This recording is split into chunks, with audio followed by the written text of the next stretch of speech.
Alhamdulillah. Alhamdulillahilladzi yarfa'u darajati ahli ilmi 'ala al-ulama wa ja'alahum warasatal anbiya.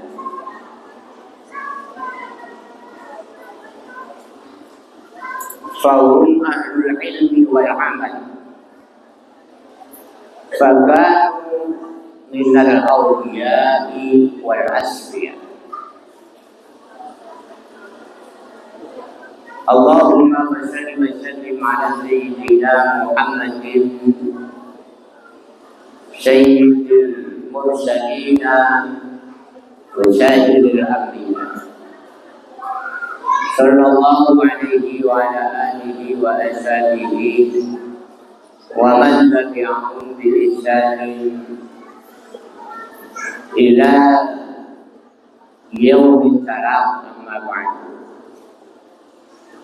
Hadirin mutaramin, para alim, para ulama, para ustaz, ustazah, wabil khusus kepada majelisanikum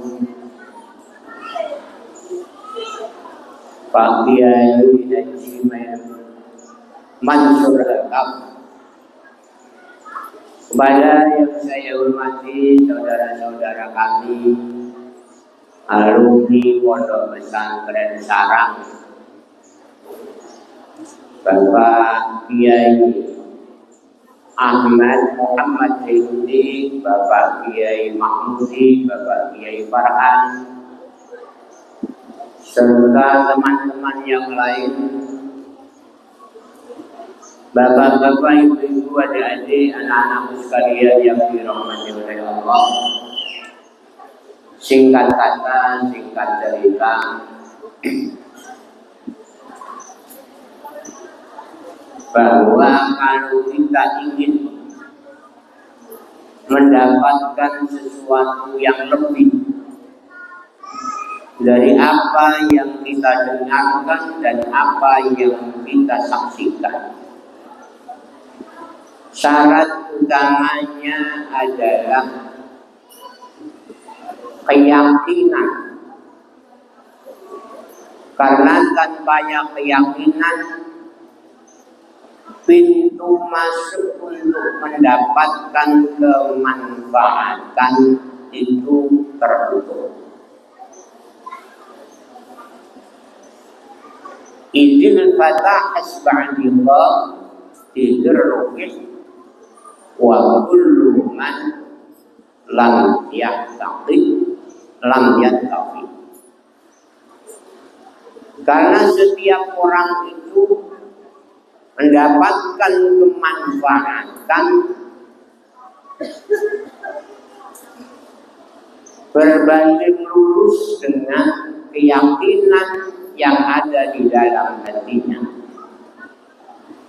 Dan barang siapa yang tidak mempunyai keyakinan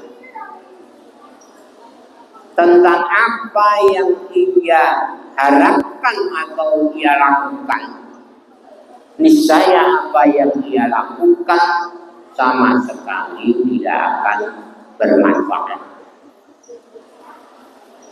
Dalam bahasa yang lain, hendaknya setiap aktivitas yang kita lakukan itu timbul dengan kesadaran, pengetahuan bahwa saya datang, saya menghadiri haulnya Mbah Yai Maimun itu dengan satu keyakinan bahwa beliau ini orang soleh, orang ahli ilmu, orang yang diangkat derajatnya oleh Allah Subhanahu wa ta'ala. Sehingga ketika saya datang langkah demi langkah itu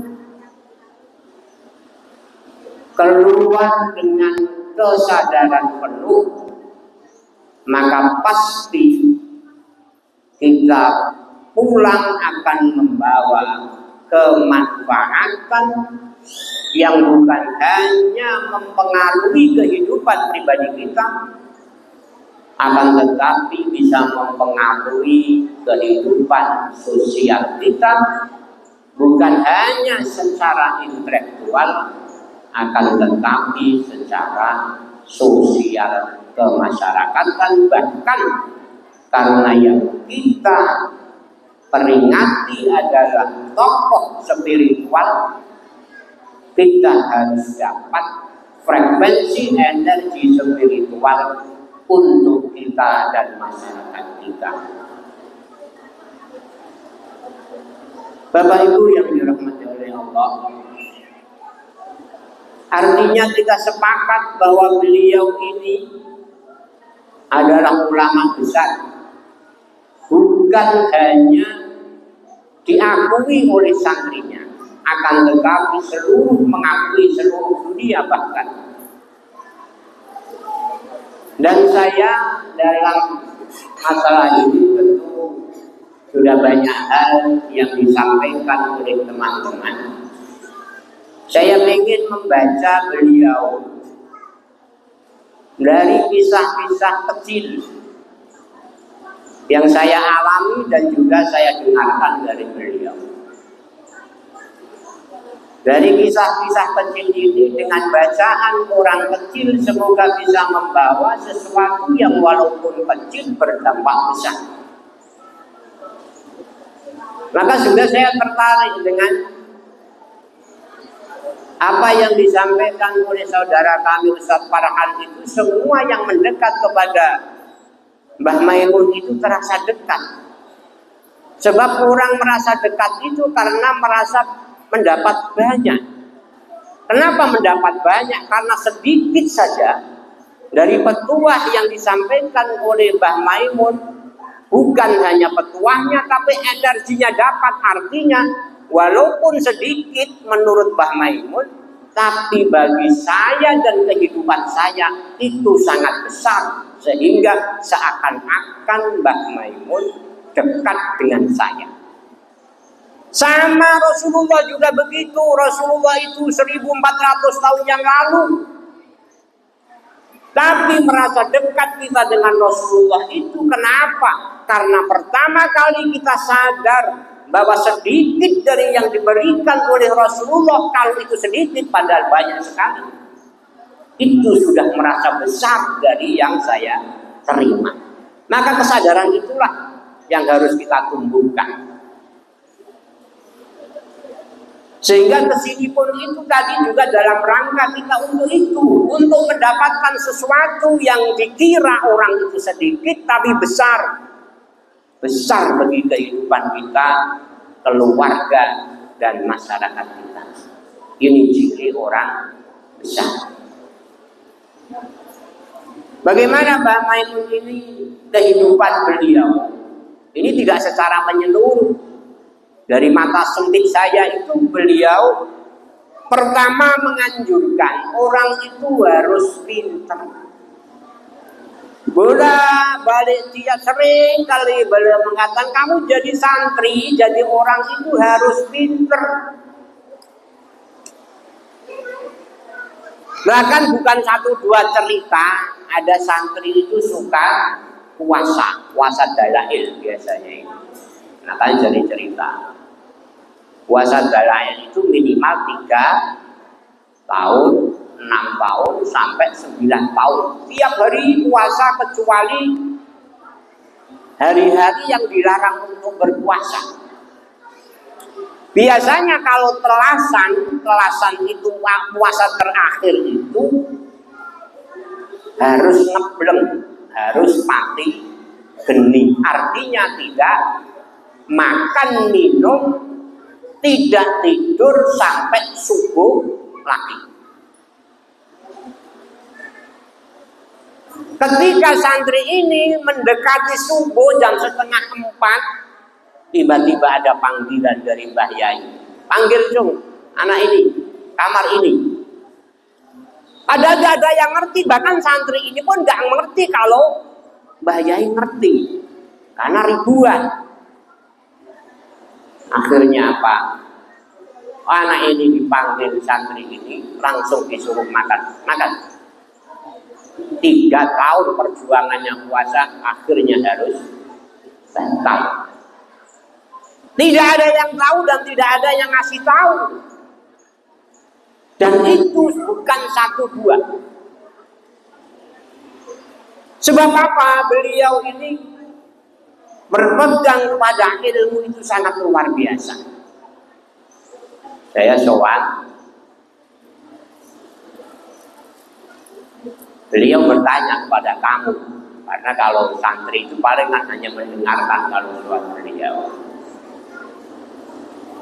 Kamu kan Sayyidah Fatimah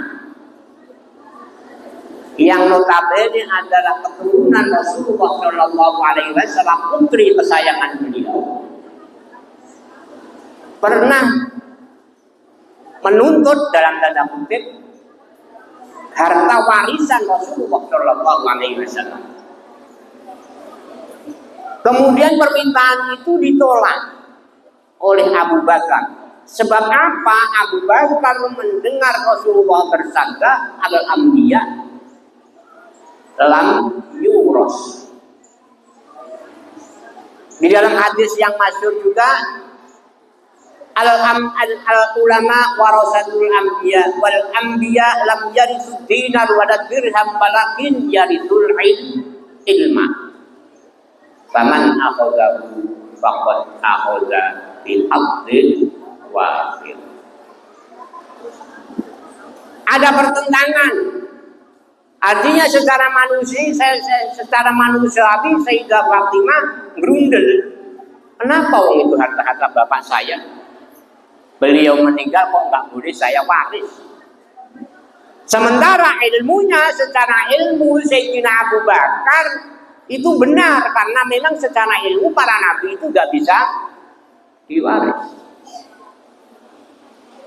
Warisan para nabi itu hanya ilmu. Maka kalau sampean nggak ahli ilmu, rugi. Dunia itu siapa yang warisi? Warisan Qarun. Pangkat warisannya siapa? Warisannya Fir'aun. Tapi kalau ilmu itu warisannya para nabi dan diwariskan kepada para ulama. Kemudian ditanya kamu ini bagaimana? Kalau kamu pilih keturunan nabi apa pilih ilmu?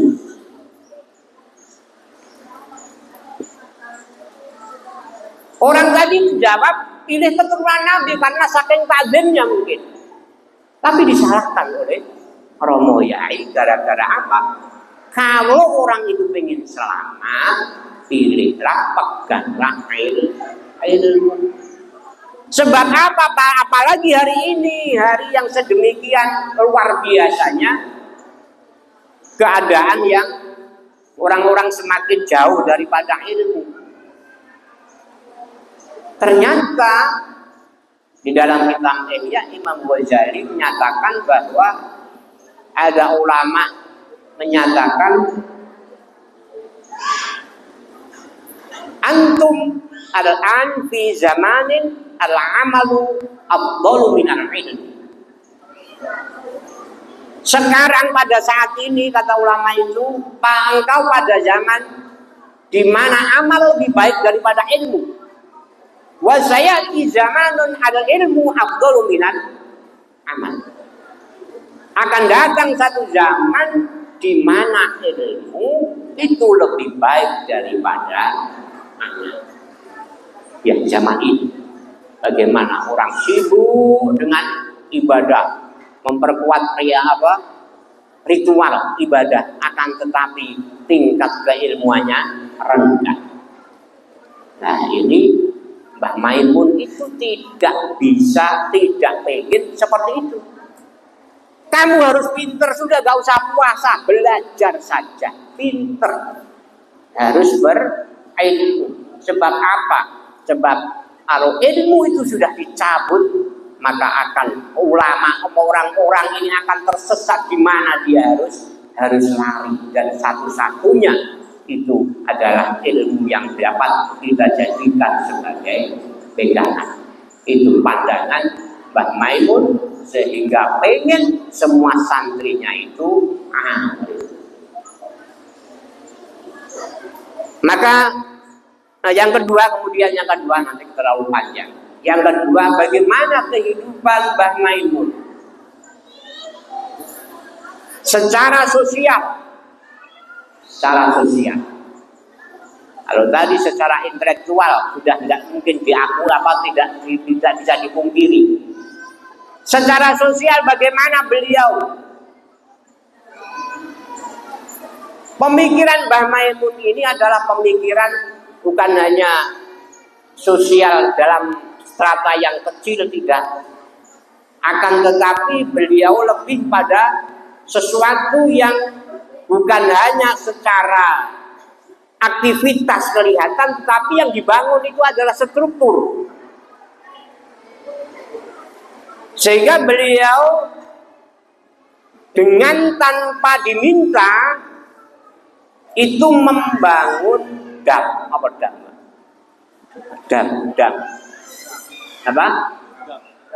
Dam untuk pengairan, itu pengairan pertanian.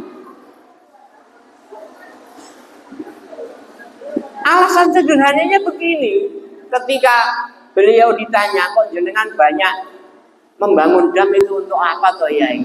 Alah, itu nanti kalau ada orang-orang kampung itu lagi junub kan bisa enak mandinya. Itu orang yang luar biasa. Padahal maksudnya apa? Supaya pertanian itu bisa berjaya.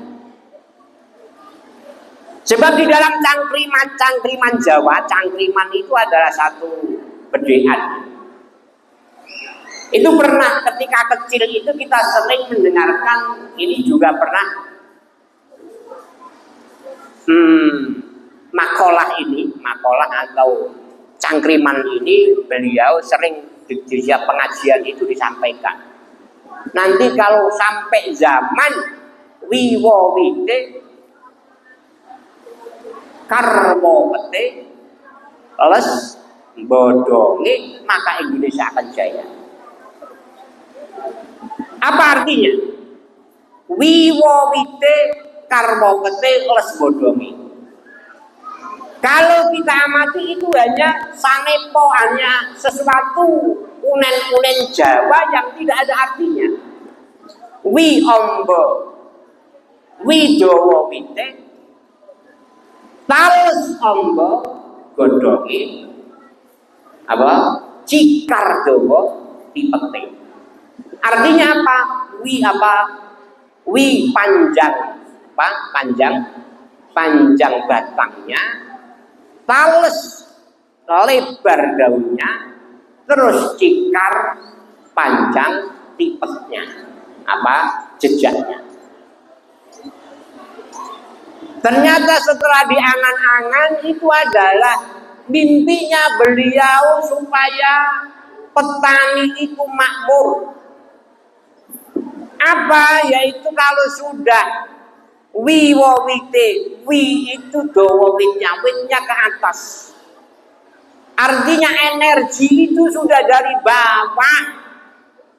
Masyarakat bawah itu tidak hanya menjelek-jelekan yang di atas, dan bahkan keluar energi positif dari bawah, dari masyarakat, dari rakyat.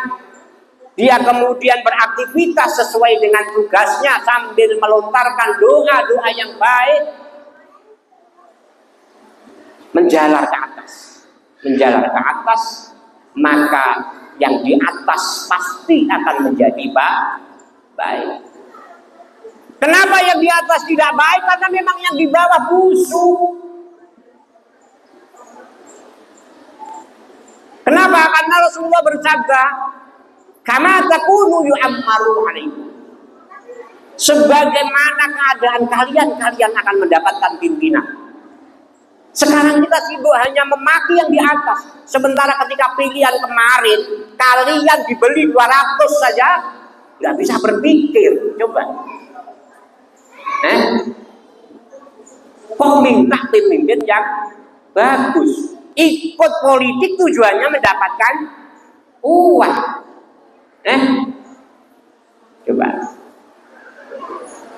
Kalau sudah piwowite, les bodongi itu artinya apa dulu di pematang sawah itu sering kalau subur, tanda kesuburan itu adalah banyak talesnya. Toh, kalau di Jawa itu banyak talesnya. Itu artinya pematangnya subur, sawahnya subur. Kalau sudah subur, panen, kemudian apa? Kemudian dimuat dengan cikar menuju kota. Coba, ini makmurnya. Karwo penting karena cikar melaku, ini cikarnya jalan. Kalau nggak jalan ya nggak dowo penting. Karena apa? Jalan itu membawa hasil pertanian. Ini filosofi dari apa yang berusaha untuk kita baca dari santrinya atau dari orang yang awam yang mencoba sekelumit dari petuah beliau Mbah Maimun. Semoga Allah senantiasa menempatkan di tempat yang mulia bagi beliau, dan kita juga termasuk santrinya beliau. Gak usahlah kalau harus berkumpul beliau nanti kita malah nggak enak kabeh, pusing. Masa waktu kelon ditimbali, Farhan, kelon yai kan saru. Makanya ya enggak. Kalau disuruh pilih ya dibawanya sedikit nggak apa-apa. Bapak itu yang dirahmati oleh Allah dari segi sosial dan banyak lagi. Kemudian dari segi spiritual, intelektual, sosial, spiritual. Sosialnya bagaimana kedermawanan beliau, gak usah ditanya. Saya ini termasuk korban beliau. Setiap sowan bukan saya nyalini, malah saya salam template. Karena dianggap saya fakir, mungkin ya alhamdulillah. Ya, sampai sekarang masih miskin. Tapi sekarang udah jadi ketua lah, ketuanya orang miskin.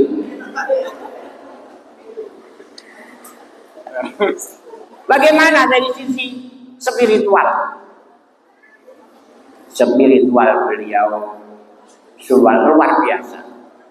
Bahwa kita itu seringkali karena sering tidak membaca peristiwa atau literasi. Literasi saja kita nggak, apalagi membawa peristiwa. Sehingga sering kehilangan sesuatu yang luar biasa. Jadi cerita kecil ini beliau Pak Musinin, adik beliau, ini cerita kepada saya. Sin, kenapa orang naik sepeda ontel itu kok bisa nggak jatuh? Kalau jawaban kalian bagaimana kira-kira? Langsung spontan, keseimbangan yai. Yang cerdas loh, kamu sini kecerdasan. Keseimbangan yai, ya utakmu, langsung begitu. Murah utak ini.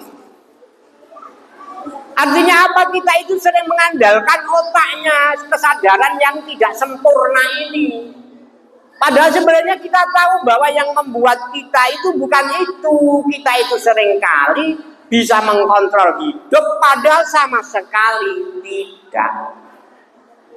Sehingga karena kesadaran gak sadar itulah kita sering melupakan apa yang tidak terlihat. Kita sibuk dengan materi, tetapi spiritnya tidak ada. Yang membuat kita nggak jatuh, bahkan bumi ini tidak jatuh, itu adalah Allah dalam tataran pengetahuan saja. Tapi kesadaran bahwa kita itu senantiasa dikontrol oleh Allah, itu kita tidak ada. Maka dari cerita kecil ini, Mbah Maimun ingin mengingatkan bahwa umpama kamu sukses, itu bukan kerja kerasmu yang membuat kamu sukses. Bahkan kerja kerasmu itu ada sesuatu yang memang sudah ditentukan oleh Allah. Cuma kamu itu harus sadar bahwa segala apa yang kamu miliki ini Allah semua yang ngatur. Iya memang kamu harus melakukan sesuatu yang menjadi penyebab dari kesuksesanmu. Tapi apakah iya sesuatu yang kamu lakukan itu menjamin kamu sukses? Tidak, karena banyak orang melakukan seperti apa yang kamu lakukan, banyak yang tidak sukses. Maka sukses apa tidak, kembalilah kepada Allah. Kesadaran ini yang harus kita tanamkan di dalam kehidupan kita sehari-hari. Maka dari semua itu pesan yang sering masyhur, yang sering kita lakukan, yang kita dengar dari Mbah Maimun adalah alal aqil ay yakuna arifan di zamanihi mustaqbilan bi sya'nihi wa arifan bi rabbi. Orang yang akalnya sempurna itu harus ngerti kondisi zamannya, gimana dia hidup. Mustaqbilan bisanihi, dia harus mempersiapkan, menghadapi masa depannya, siap untuk menghadapi masa depannya. Jangan sibuk hanya memikirkan masa lalu. Dia harus mempersiapkan apa? Masa depan. Masa depan yang dekat dan masa depan yang jauh, yaitu dunia wa ukhron, atau dunia dan akhirat. Arifan bi rabbih, dia harus sadar bahwa kehidupannya itu penuh di tangan Allah Subhanahu wa taala. Ana urid anta turid wallahu yaf'alu ma yurid. Saya punya kehendak, engkau punya kehendak, tapi Allah lah akan terlaksana apa yang dikehendaki oleh Allah Subhanahu wa taala. Demikian kurang lebihnya, dan mohon maaf. Assalamualaikum warahmatullahi wabarakatuh.